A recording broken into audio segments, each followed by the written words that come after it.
Ce qui apparaît chez Delaunay, c'est cette création de figures qui sont des figures formées par la lumière, des figures de lumière. Il peint des figures de lumière.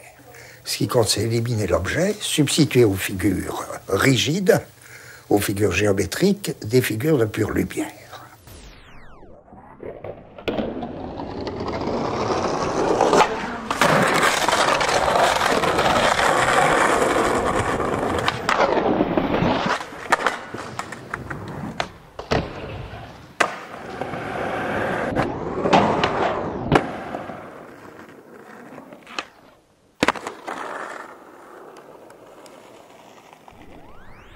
Pour la philosophie, pour la peinture, pour tout, pour l'art, alors que ce soit la chanson populaire ou que ce soit le reste, là même, ou le sport, on verra quand on parlera du sport, mais c'est exactement pareil. Qu'est-ce qui se passe de nouveau? Alors si on interprète ça au sens de la mode, non, c'est le contraire. Ce qui se passe de nouveau, c'est quelque chose qui n'est pas à la mode, qui le deviendra peut-être, mais qui n'est pas à la mode, puisqu'on ne l'attend pas. Par définition, on ne l'attend pas. C'est quelque chose qui rend les gens qui stupéfient. Ça ne fait qu'un apporter du nouveau et chercher quelque chose.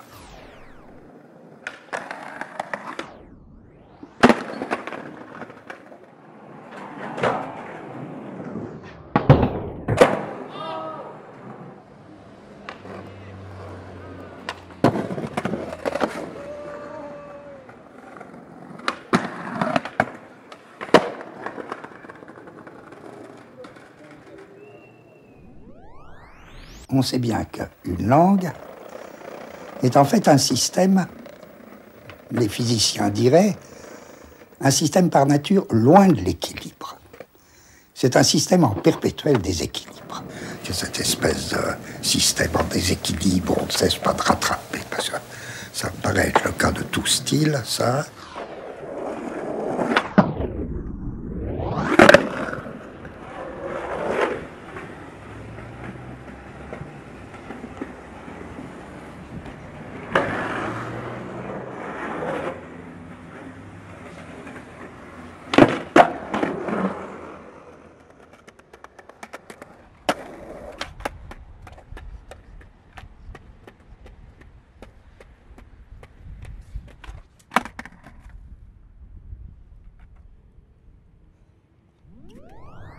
Je sais bien que je n'obtiendrai pas le mouvement des concepts que je souhaite si ça ne passe pas par le style. Une ligne japonaise, hein. C'est vraiment un dessin japonais, une ligne, une pure ligne japonaise. La propre d'un style, c'est la variabilité. Et généralement, on va vers de plus en plus sobre. Mais le plus en plus sobre, ça ne veut pas dire le moins complexe. Hein.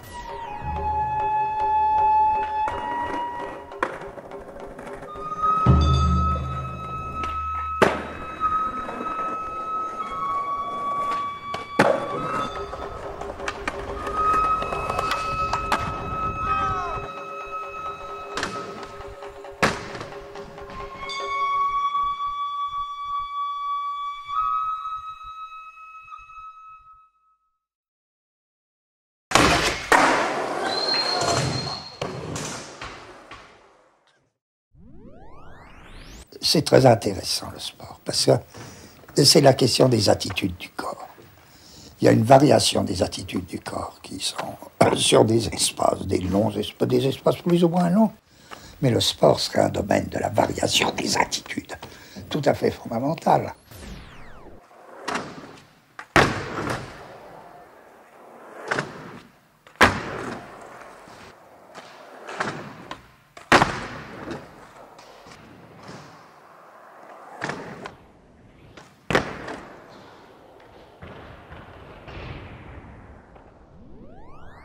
Mais le style est sonore, il n'est pas visuel.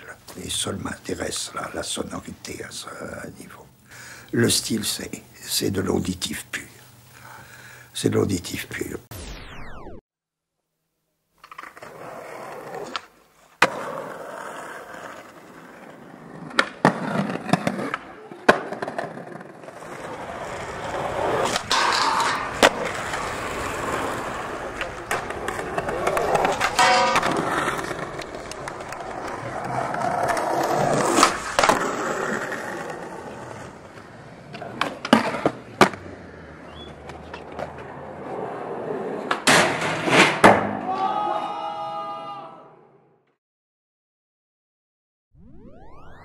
Un grand styliste, c'est pas un conservateur de la syntaxe, hein.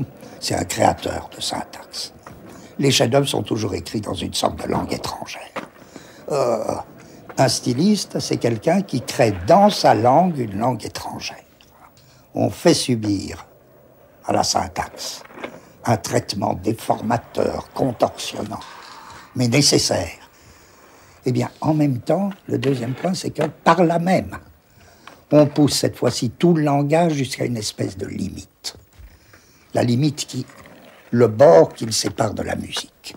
On produit une espèce de musique.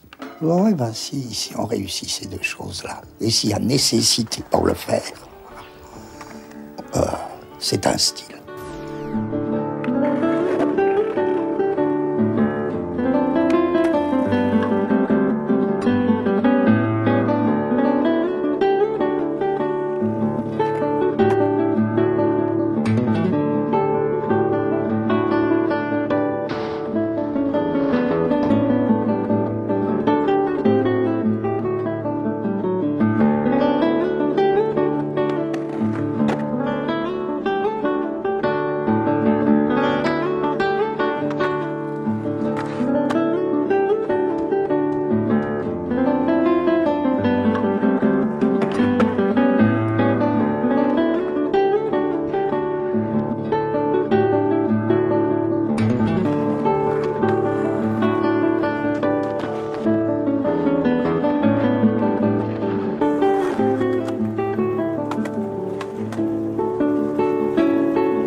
C'est ce que disait Nietzsche, une philosophie qui ne nuit pas à la bêtise. Nuire à la bêtise. Résister à la bêtise. Mais s'il n'y avait pas de philosophie, les gens, ils font comme si la philosophie, après tout, c'est bon pour les conversations d'après-dîner. Mais s'il n'y avait pas de philosophie, on ne se doute pas du niveau de la bêtise. La philosophie, elle empêche la bêtise d'être aussi grande qu'elle serait s'il n'y avait pas de philosophie. C'est sa splendeur. On ne se doute pas de ce que ce serait. Tout comme s'il n'y avait pas les arts, mais la vulgarité des gens. Tu sais, alors quand on dit c'est résister, créer, c'est résister, c'est effectif, je veux dire. Le monde ne serait pas ce qu'il est s'il n'y avait pas l'art. Cela, les gens, ils ne se tiendraient plus. C'est pas qu'ils lisent la philosophie, mais c'est sa seule existence qui empêche les gens d'être aussi stupides et aussi bêtes qu'ils le seraient si